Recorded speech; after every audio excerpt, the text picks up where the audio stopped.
for a company considering going public, probably the three of the most important things they can do is, first of all, think about going public. Think about all of the topics that have to get done in order to get through the registration statement through to the roadshow. Think about being public. What are all the things that the company has to do to change or to enhance as they think about operating as a public company?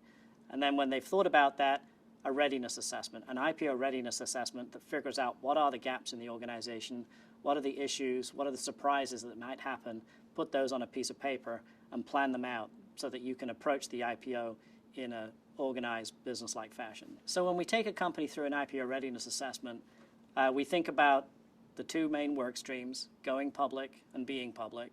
We think about the gaps, the information gaps in that going public process. What are the questions that the SEC is going to ask? What are the difficult questions the auditors are going to ask?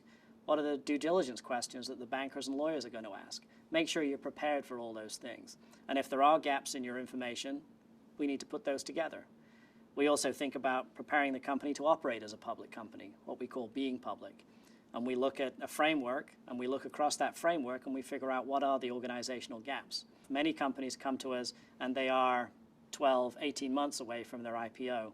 Those companies have got time to get all of those things ready and stage them over an 18-month period. Many different companies approach us in different phases of their evolution preparing for an IPO.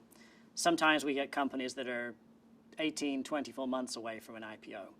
When they do that, you've got time to plan. We always recommend that a company goes through an IPO readiness assessment, figures out what the gaps in their information flow is, figures out what the gaps in their organization is, and then stage that, put it on a Gantt chart, stage it over time. You have time slowly over a course of 2 years to figure out how to fix those issues or those enhancements. We also get companies that are 6 to 12 months away. When you're that close, you can do a high-level assessment, but you have to start thinking about how do I get some of these things fixed right away. We also get many companies that come to us that are a few weeks or a few months away from their first filing. There we don't really have time to do the full readiness assessment. We have to start tactically.